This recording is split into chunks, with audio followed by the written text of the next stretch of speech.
Alla 00:30 un violento temporale si è abbattuto qui nella zona di Sappada, migliaia di metri cubi di roccia, di ghiaia e di sabbia si sono riversati sulla strada regionale 355 che di fatto ha chiuso il collegamento, interrotto al momento il collegamento tra il Friuli e il Comelico. I mezzi sono al lavoro per la bonifica e messa in sicurezza, ma pesa l'incognita meteo. E quanto fa sapere Friuli Venezia Giulia Strade, dopo le 3 diverse frane che hanno interessato la notte scorsa, al culmine di un violento nubifragio, la strada regionale 355, la regionale 465 e la ex strada provinciale 22 che mettono in collegamento il Friuli e il Veneto. Quando d'un colpo rocce, pietre e ghiaia sono scesi a valle invadendo la sede stradale e in parte sfondando il parapetto in legno e il guardrail finiti nel greto sottostante del fiume Piave. Da strada, salvo complicazioni in corso d'opera, dovute principalmente come detto al maltempo, dovrebbe tornare operativa entro le 12 di giovedì 8 agosto, nella massima sicurezza per gli utenti.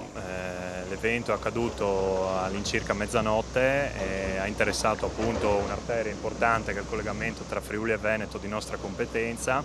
All'incirca 3.500 metri cubi di materiale sono franati su appunto il nostro tratto di competenza, per cui ringrazio il nostro staff perché è al lavoro già da stanotte per cercare di liberare quanto prima il passaggio e mettere in totale sicurezza il passaggio e che collega appunto il Veneto e il Friuli. Questa è una delle 3 frane, diciamo dei 3 punti critici insomma, franati